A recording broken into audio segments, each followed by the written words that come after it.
Has this ever happened to you? You make it all the way through a series, and most of the plot lines have been neatly tied up with a bow, but others just seem unanswered, left tantalizingly close to a resolution that never comes. The number of side stories and plots that begin in a 7-book series like Harry Potter is quite high, and the number of unresolved plot lines is also higher than you might want. How does the time turner work? Who were the first magical people? What is the veil that Sirius Black fell through? The questions just keep coming. Luckily for you today, I've got 10 unanswered questions in the Harry Potter series. Hopefully by the end, you'll have a few more answers than you started with. But I'll warn you now, despite hours of research, there just simply isn't an answer to every question. But first, take a second to subscribe to the channel. We're making our way towards 10,000 subscribers, and I'd love to have you along for the journey.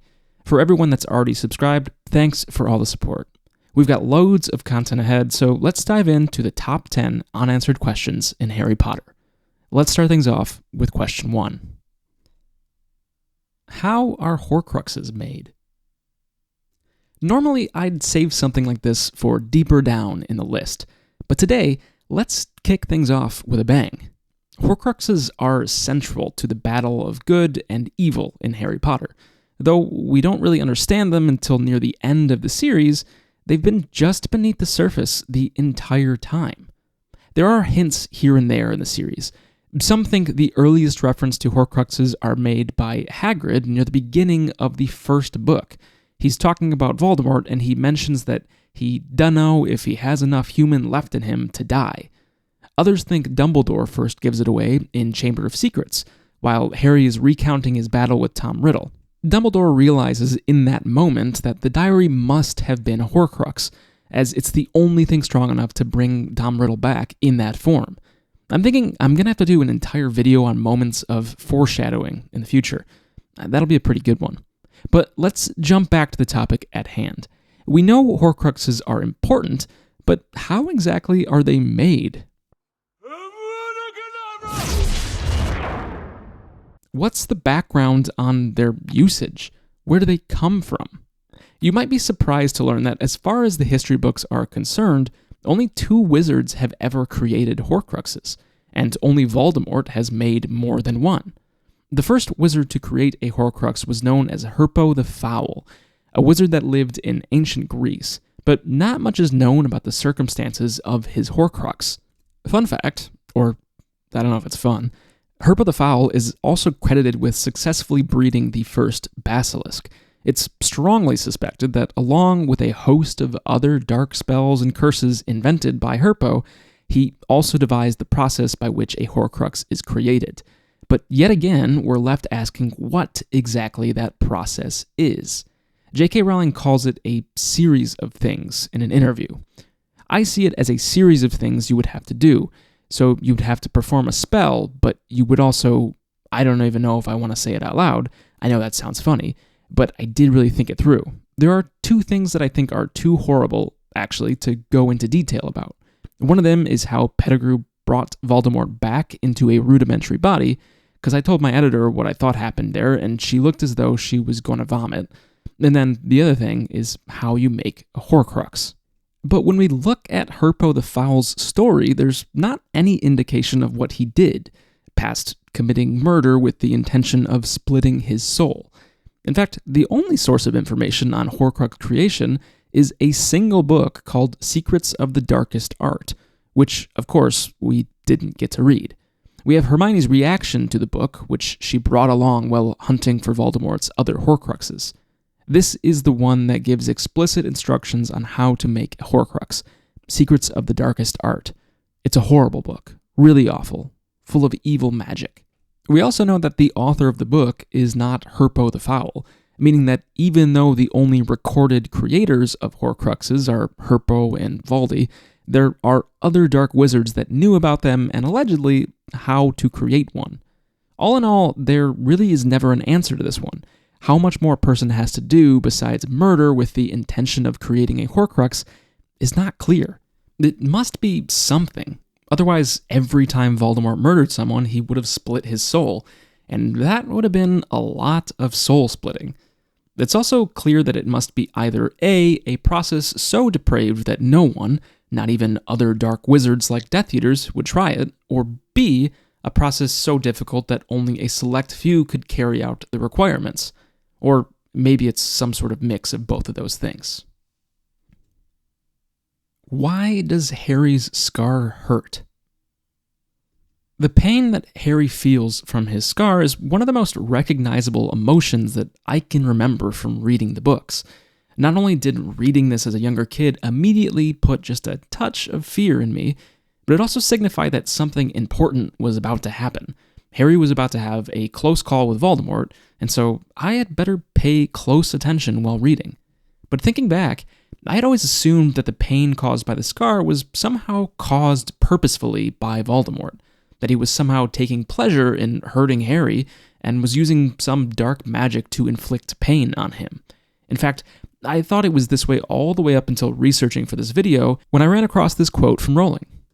Well, of course, the pain he feels whenever Voldemort's particularly active is this piece of soul seeking to rejoin the Master Soul. When his scar is hurting him so much, it's not scar tissue hurting him.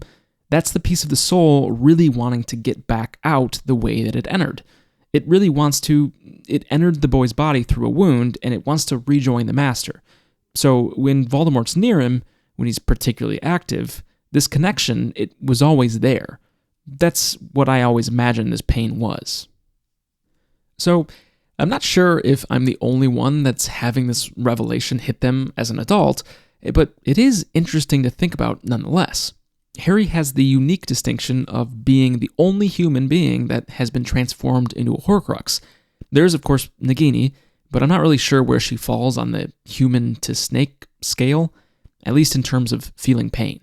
Nagini is especially loyal to Voldemort, almost always by his side, and yet there's no indication that she's feeling the same pain that Harry is feeling. That said, Voldemort is living in a constant state of anguish, so it's possible that Nagini also feels this pain, but has simply grown accustomed to it, unable to know anything different. It also raises the question of whether there is an analogous effect that happens in non-living Horcruxes. Does the diadem yearn to be closer to Voldemort's main body? We know that they have a tendency to grow and sap the life from those around them, but what if Horcruxes themselves, with enough time, gain a sort of sentience? The diary was able to manifest Tom Riddle, but the same can't be said for the diadem, the ring, Hufflepuff's cup, or the rest. Given enough time, what would have happened? We also don't know the consequences of leaving multiple Horcruxes near each other for a prolonged period of time. Would they somehow combine back into a single slice of a soul? If you stuck all the Horcruxes in a drawer together and forgot about them for a couple years, what would you come back to find? These are the type of questions I end up having after reading about Horcruxes for hours and hours and hours and hours and hours. Why did James give his cloak to Dumbledore? Here's something that, truthfully, I never really thought too hard about, but once someone brings it up, it's very hard to ignore. Harry obviously ends up in possession of his dad's old Cloak of Invisibility, and if you remember the end of Philosopher's Stone, Dumbledore reveals that James Potter gave it to him for safekeeping. But why? Was there a reason to hand off a Deathly Hallow to Dumbledore? The side question I have around this is whether or not James knew the cloak was in fact a Deathly Hallow. Believe it or not, but this one actually has been answered pretty directly right in Book 7. So here's the excerpt from the book. It comes when Harry is in the Limbo area talking with Dumbledore. You've guessed it. I know why the cloak was in my possession on the night your parents died. James had showed it to me just a few days previously. It explained much of his undetected wrongdoing at school. I could hardly believe what I was seeing. I asked to borrow it, to examine it. I had long since given up my dream of uniting the Hallows, but I could not resist, could not help taking a closer look. It was a cloak the likes of which I had never seen, immensely old, perfect in every respect. And then your father died, and I had 2 Hallows at last, all to myself.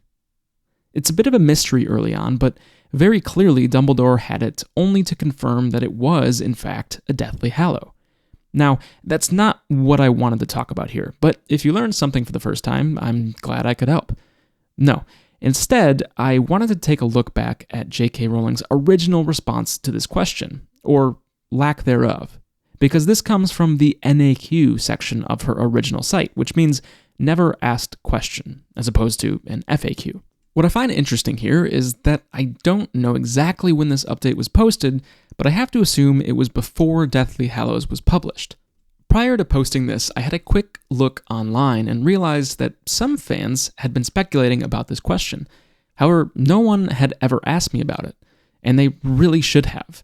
Just to allay the fears of justifiable suspicion, this isn't what we all call a Mark Evans situation. There is a significant, even crucial, answer. But the post ends there. She doesn't go on to explain in any further detail, and it just has me thinking about what would have been going through your head if you were a fan back in 2004. People would find these small little hints online and have to piece together theories about what was actually going to happen at the end of the books. It was a simpler time. What is the Veil? There simply isn't a way to write a script about unanswered questions and leave out the Veil. It stands metaphorically in the story of Harry Potter as enigmatically as it stands in the center of the Ministry of Magic. To set the stage, here's the description of the room. This room was larger than the last, dimly lit and rectangular, and the center of it was sunken, forming a great stone pit some 20 feet below them. They were standing at the topmost tier of what seemed to be stone benches running all around the room and descending in steep steps like an amphitheater, or like the courtroom in which Harry had been tried by the Wizengamot. Instead of a chain chair, however, there was a raised stone dais in the center of the lowered floor, and upon this dais stood a stone archway that looked so ancient, cracked, and crumbling that Harry was amazed the thing was still standing. Unsupported by any surrounding wall, the archway was hung with a tattered black curtain or veil, which, despite the complete stillness of the cold surrounding air, was fluttering very slightly, as though it had just been touched. J.K. Rowling has surprisingly little to say about the Veil, the room it's in, or really anything tangentially related to it. As best I can hunt down, I've seen her comment in one interview about it, stating rather simply that it's the divide between life and death, and that the Veil itself, and the reaction that each individual has when near it, is some sort of litmus test for their beliefs around death. But when they surround that Veil in Order of Phoenix, I was trying to show that depending on their degree of skepticism or belief about what lie beyond, because Luna, of course, isn't a very skeptical character, Luna believes firmly in an afterlife. She's very clear on that, and she feels them speaking, or hears them speaking, much more clearly than Harry does. This is the idea of faith. If we accept that at face value for a moment and move on, I do want to touch on the setting that the Veil exists in. It's not in the closet of some back office. Instead, it's described as being in the center of an amphitheater-like room, surrounded by bleachers, seeming to imply that a lot of witches and wizards used to gather here. We do know that the Veil has been around at least as long as the Ministry of Magic, but that doesn't mean it can't have been around for longer. Why would everyone be gathering around it? I've got 3 ideas around it. First, maybe they used to gather in the early days of the Ministry to study the Veil. Maybe the Veil is the very thing that the Ministry of Magic was formed around, with the expressed purpose of understanding what it was. I can picture early magical scientists with lab coats gathering around the arch, running tests, trying to determine the magic behind it. Second, maybe the Veil was originally something that had a much greater cultural impact. The bleachers around it seem to imply it was involved in some sort of ceremony. If it was really as old as we're all to assume, I wouldn't be surprised if the Veil was originally used to make some sort of sacrifice. We don't hear a lot about religion in Harry Potter. We're left to assume it's similar to Muggle religion, but maybe early witches and wizards had some different kinds of beliefs. And third, in a somewhat branch off of the second idea, is that the Veil was used as a form of capital punishment. The way Harry describes it as being so similar to Wizengamot might hint at its original purpose. I'm thinking of some kind of Salem witch trials, essentially. The veil was used to send practitioners of dark magic or terrible criminals, quote-unquote, beyond the veil. Then, over the years, the ministry stopped using the veil for capital punishment, and instead sent all the bad guys to live with the Dementors. Much better. I think the veil captures everyone's interest because it's so unique and distant from every other type of magical device that's created in Harry's universe. It doesn't serve a purpose like many other devices, and it doesn't have any easy explanation, which makes many people think that it's sort of an ancient artifact that's been around since the creation of humanity, wizarding society in general. Basically, it might just be the oldest thing in the Harry Potter universe. At least, maybe the oldest magical thing. What are the limits of magic? When I was growing up, there was another fictional series that I read. Some of you might be familiar with it. Eragon. There was a host of issues with it, but when I was reading, I was captivated. Look, can we just ignore the movie? I don't think I have ever been so disappointed in my entire childhood life. The reason I bring up Eragon, though, is that the magic system in that world was pretty well defined. It was something most people would refer to as a hard magic system, which I think is a term coined by Brandon Sanderson. In a nutshell, the difference between a hard and soft magic system is how concrete it is. In a hard magic system, performing spells and reading people's minds, slowing your fall off a tall building, they all have requirements that are relatively well defined. Magic is closer to a science than in art. In a soft system, there aren't many rules, and the characters can kind of always make anything work with their powers. Eragon had a very hard magic, whereas I would put Harry Potter somewhere in the middle. You need a wand, concentration, and most of the time you had to say a spell out loud. But there didn't seem to be any cost to it. You never saw a character drained of energy after performing some incredible feat. At least, not because the magic was draining them of energy. So, how far do the limits of magic in Harry Potter go? We do know that there are certain limitations in place, commonly referred to as Gamp's Law. These are primarily focused on the limits of transfiguration. Gamp's Law is supposedly made up of 5 exceptions, or 6, depending on who you ask. We hear about the first from Hermione. Your mother can't produce food out of thin air. No one can. Food is the first of the 5 principal exceptions to Gamp's Law of elemental transfiguration. It's impossible to make good food out of nothing. You can summon it if you know where it is. You can transform it. You can increase the quantity if you've already got some. But we never hear about any of the other laws. We don't know if they extend past transfiguration into other branches of magic. For that matter, I don't know if there is any unifying theory of magic in Harry Potter. But that does sound like an interesting video topic. Is there a way that all the magic in Harry Potter connects back together? Are spells of destruction somehow tied in some way to spells of conjuration? They're equal and opposite in some way? When you lift an object with Wingardium Leviosa, is it somehow a form of conjuration? Are you conjuring a form of gravity or anti-gravity? Lots of questions here and very few answers. To get back to the point, everything points to magic being somewhat effortless. First-year students learn about Wingardium Leviosa by starting out with feathers, which would seem to imply that a lighter object is easier to levitate. But a few chapters later, we see Harry and Ron lifting a troll's club high into the sky.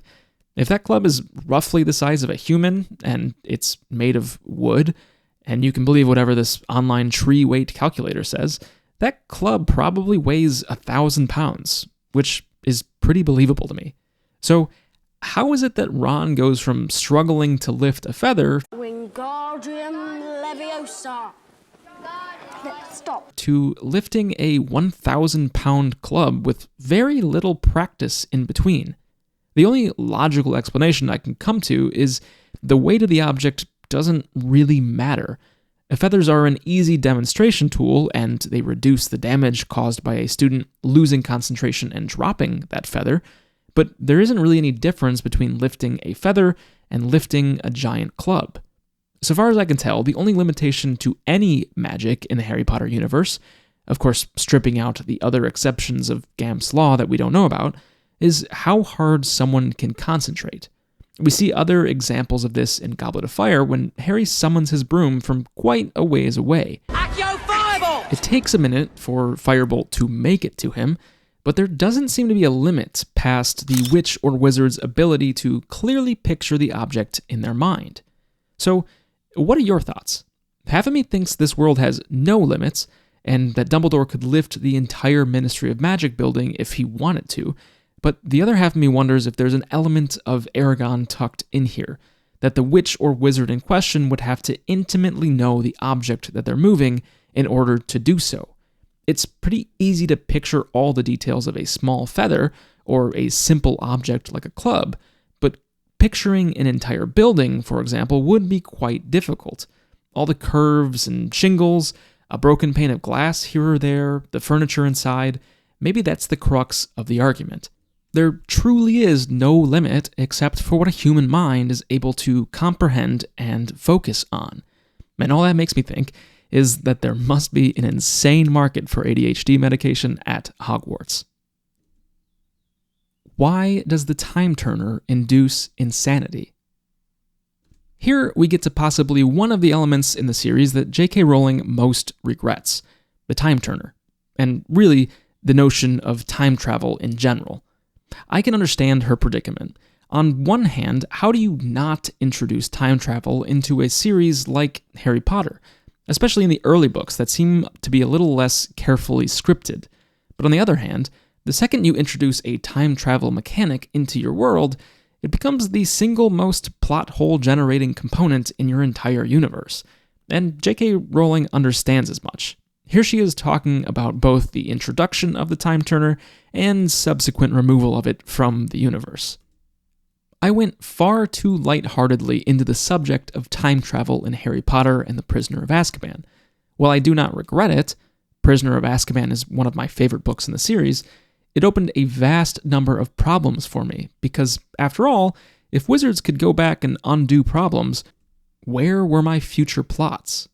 I solved the problem to my own satisfaction in stages. First, I had Dumbledore and Hermione emphasize how dangerous it would be to be seen in the past, to remind the reader that there might be unforeseen and dangerous consequences, as well as solutions in time travel. Secondly, I had Hermione give back the only time turner ever to enter Hogwarts. Thirdly, I smashed all remaining time turners during the battle in the Department of Ministries, removing the possibility of reliving even short periods in the future. This is just one example of the ways in which, when writing fantasy novels, one must be careful what one invents. For every benefit, there is usually a drawback. So, that's a lot to take in. I do have a couple bones to pick, though. For starters, let's ignore the external context of J.K. Rowling's reflections.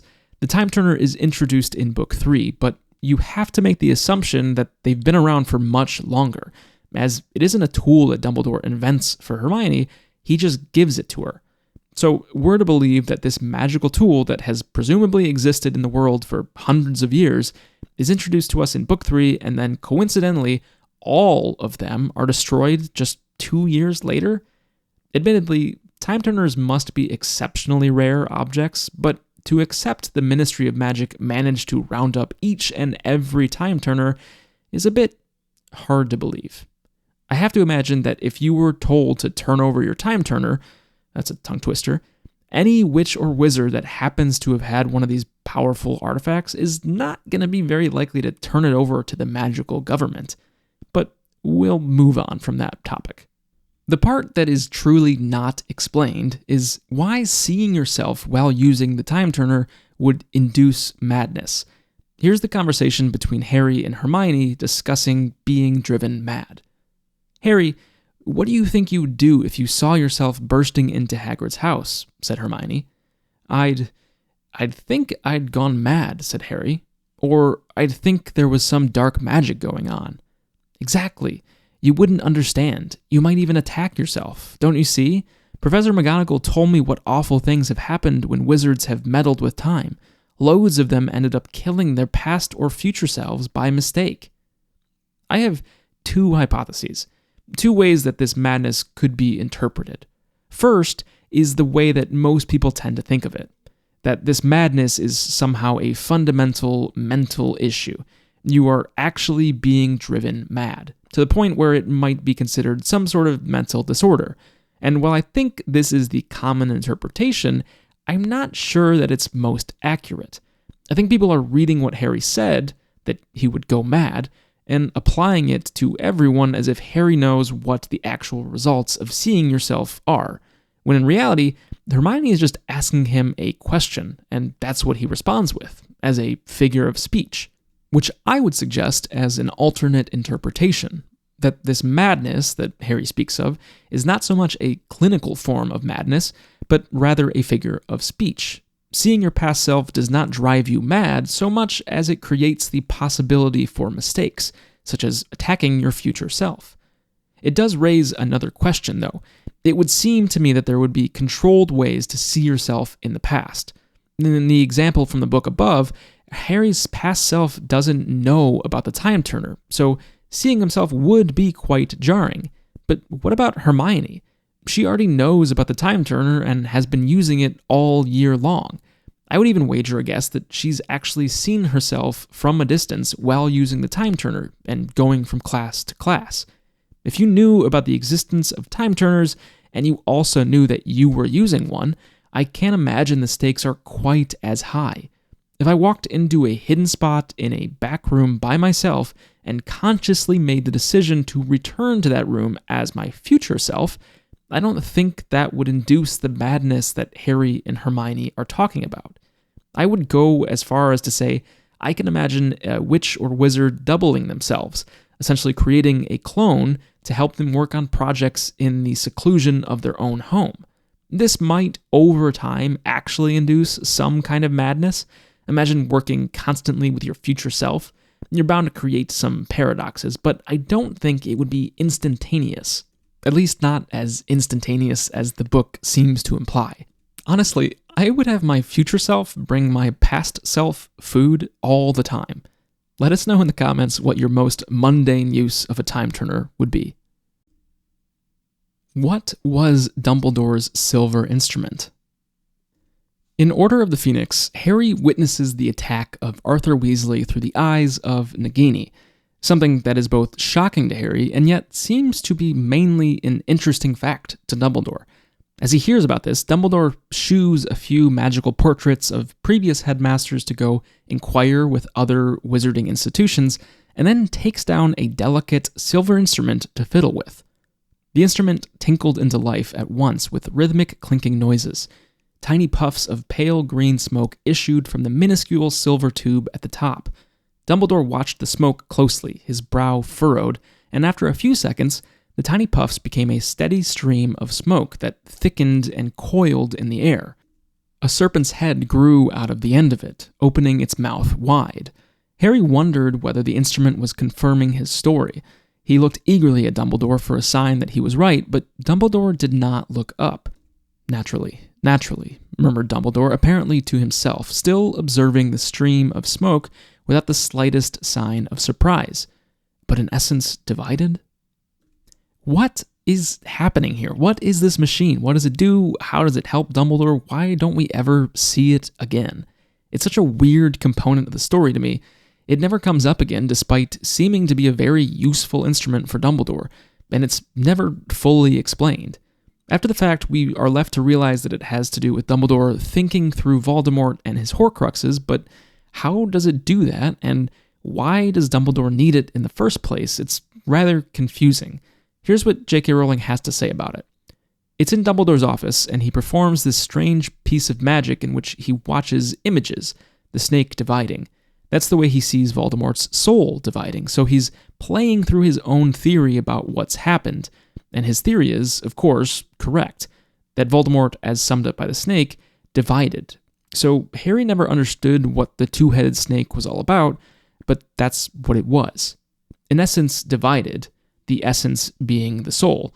So Dumbledore knew all along he must have, well, he suspected until Chamber of Secrets, and then at that point when he saw what was clearly the remains of a Horcrux, in other words, the diary, he thinks, Okay, there you go.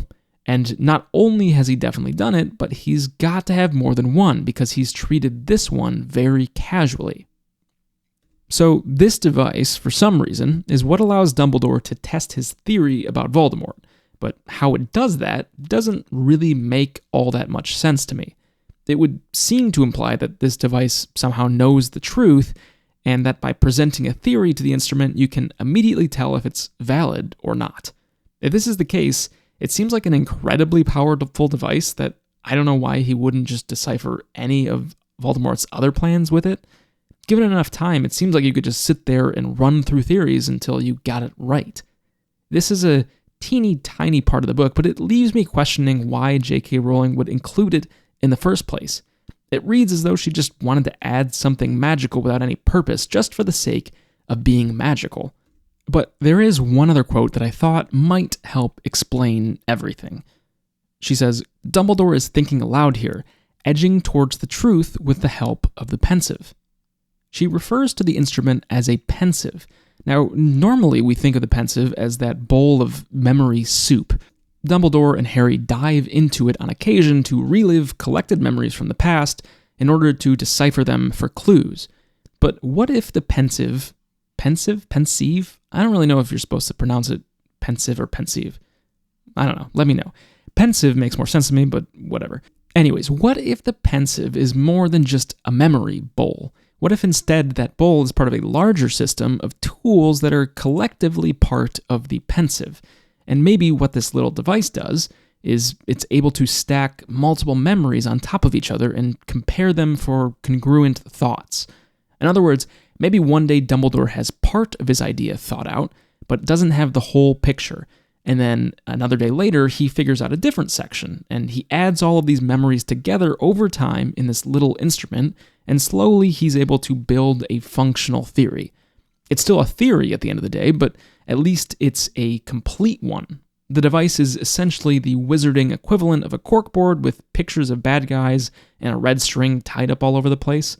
It just keeps it a little bit more organized and allows Dumbledore to think more calmly, less like a conspiratorial nutjob and more like a calm headmaster. How are new spells created? On to a real mystery in the wizarding world. How and where do any of these spells come from? There are likely thousands of unique spells in the Harry Potter universe.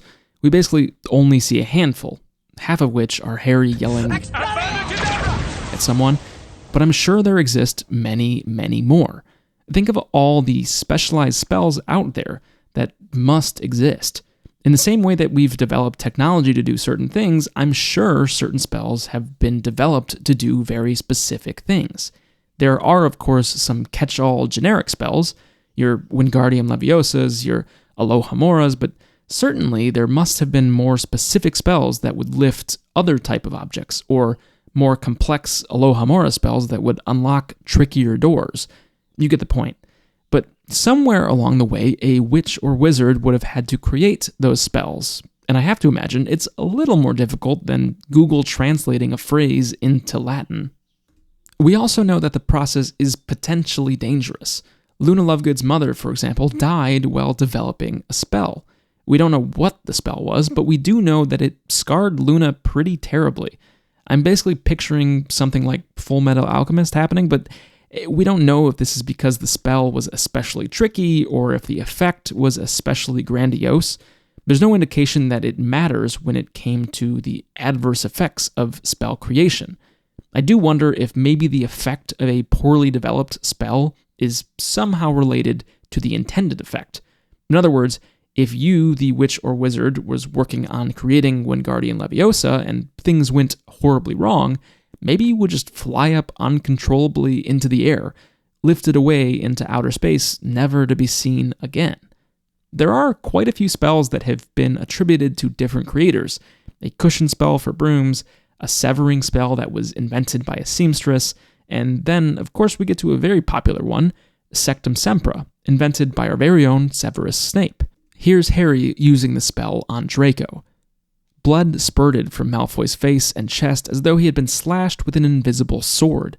He staggered backward and collapsed onto the waterlogged floor with a great splash, his wand falling from his limp right hand. Slipping and staggering, Harry got to his feet and plunged towards Malfoy, whose face was now shining scarlet, his white hands scrabbling at his blood-soaked chest.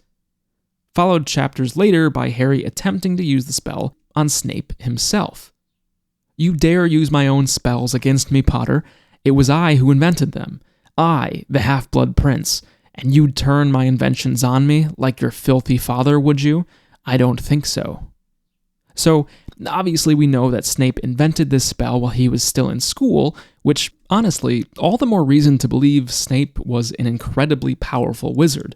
But we still know next to nothing about how the spell itself was actually invented.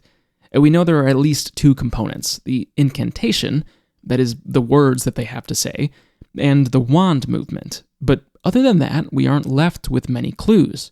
Forgive me, I'm gonna make another reference to Aragon, but this topic has me wondering if spells are truly invented, or rather just discovered. And maybe the idea of levitating an object, or unlocking a door, has an innate, true name, so to speak, and the incantations that witches and wizards use are stumbled upon through trial and error, or moments of unique inspiration. I will say, as I was looking back through the Half-Blood Prince, Harry almost murdered a classmate in cold blood while trying to figure out what Sectum Sempra was from earlier on in the book. He still had not found out what it did, mainly because he didn't want to test it around Hermione, but he was considering trying it out on McLaggen next time he came up behind him unawares. It's a good thing Harry sticks to Expelliarmus. Who were the first non-Muggles? If you search for an answer to this question, you will invariably be confronted with thread after thread, question after question of which came first, the chicken or the egg, the Muggle or the wizard. I'll be honest, off the top, this seems like a topic that J.K. Rowling is disinterested in discussing. While she spends time building the lore around present-day magic and its recent history, there isn't really all that much information from the distant past. As we've touched on, there are historical figures like Herpo the Foul that existed in ancient Greece, but we don't get any sort of biblical Genesis story from the world of Harry Potter, only creepy old wizards that did creepy old things. So with that in mind, where do you go? I'd say generally speaking, there are your two schools of thoughts about how and why each one should have come first. We'll explore those, and then I think there's a third option, or maybe two and a half, that seems more compelling to me. First, the most unlikely of the options. Magical people came first, and Muggles are all descended from them. There are a few reasons why this is probably not the case, most obviously because Muggles outnumber wizards like 1,000,000 to 1. If the human species had started out as an entirely magical people, I doubt we would have lost all of that over time. It would have been the greatest evolutionary advantage I could possibly think of. Witches and wizards would have thrived as cave people. Probably.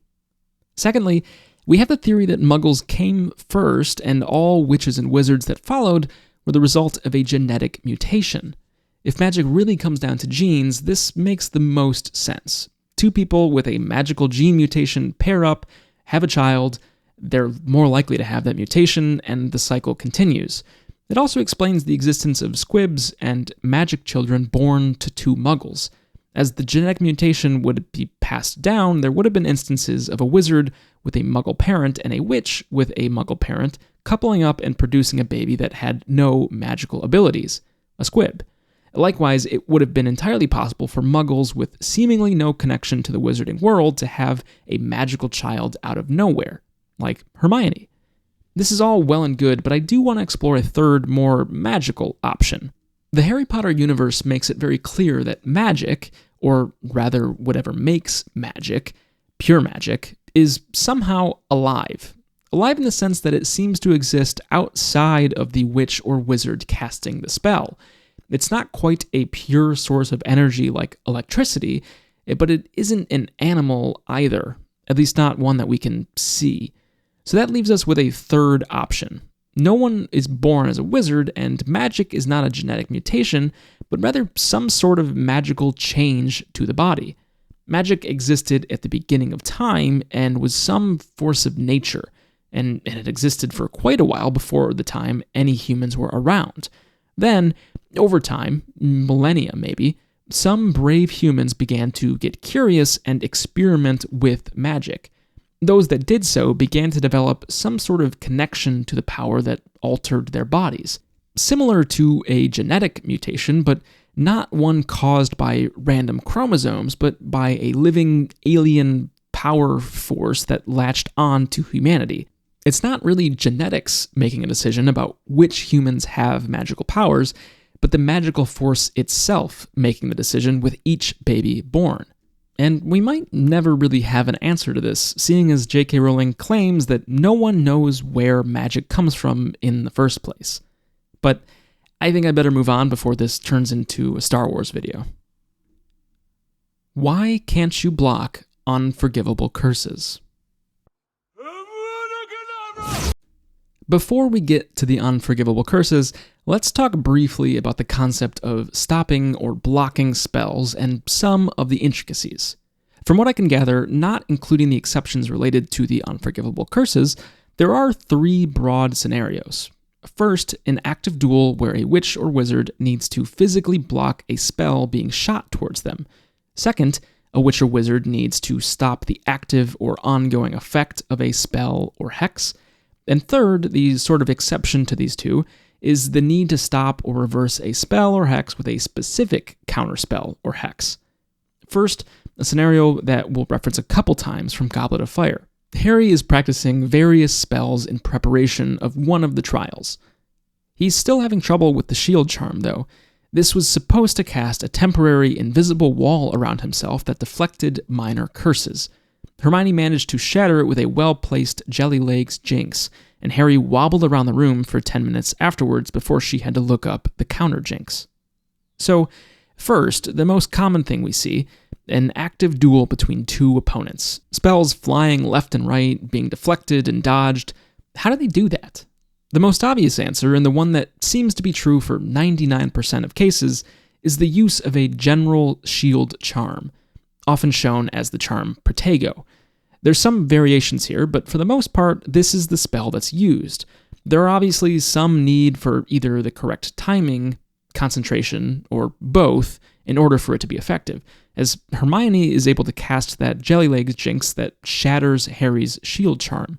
Interestingly, though, there does seem to be some unique aspects of using Protego based on the spell that is being reflected, and that might actually be the key word here, reflected.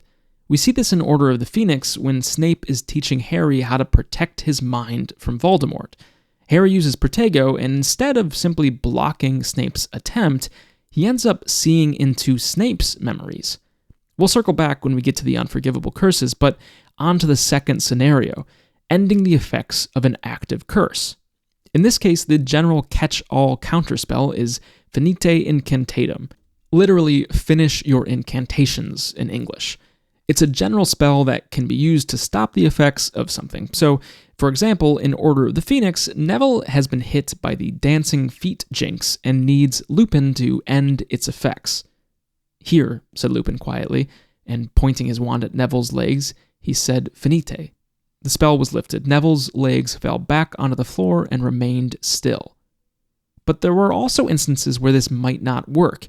Think back to the first example when Hermione hits Harry with a Jelly Leg jinx, which I guess is distinct from the Dancing Feet jinx. I'm not sure why J.K. Rowling needed to include both of these spells, but regardless, we see that the simple Finite Incantatem is not sufficient to end this spell, as Hermione has to spend 10 minutes looking up the counter jinx. We don't see what that specific counter jinx is, so there is always a chance that Finite Incantatem is what she found, and we're just seeing Hermione discover it for the first time, but I doubt that's the case for an exceptionally smart witch like Hermione. And now we finally get down to the unforgivable curses, which allegedly cannot be blocked by magical means. There are other ways to block the curses, which essentially boil down to interrupting its casting, like we see in the duel between Harry and Snape in Half-Blood Prince. Crew, but Snape parried the curse, knocking Harry backward off his feet before he could complete it. Harry rolled over and scrambled back up against the huge Death Eater behind him, yelled Incendio. Harry heard an explosive bang, and a dancing orange light spilled over all of them. Hagrid's house was on fire. Cruce!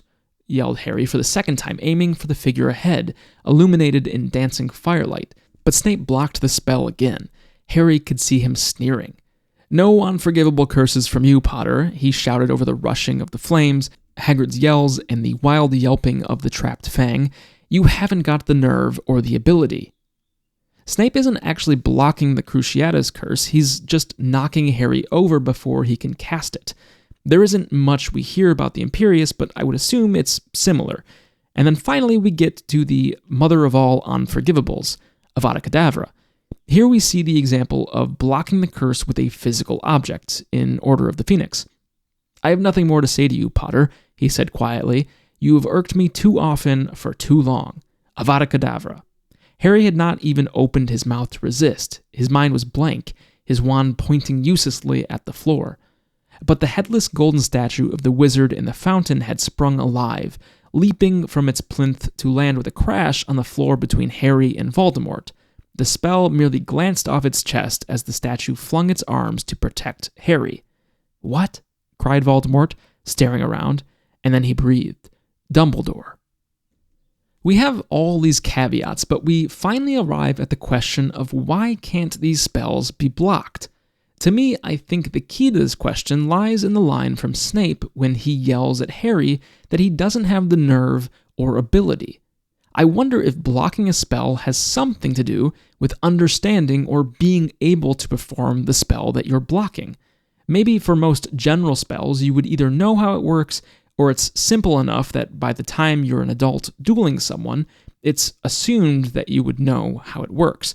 But if you go up against something that's sufficiently complex or unique, your general catch-all Protego isn't going to cut it. And so when we get the cases of unforgivable curses, combine this thought with an earlier one, that Protego is in fact reflecting the spell in some way. Maybe the reason that the unforgivable curses are unblockable has to do with both nerve and ability. Look, this is all complete conjecture, and there probably isn't all that much truth to this.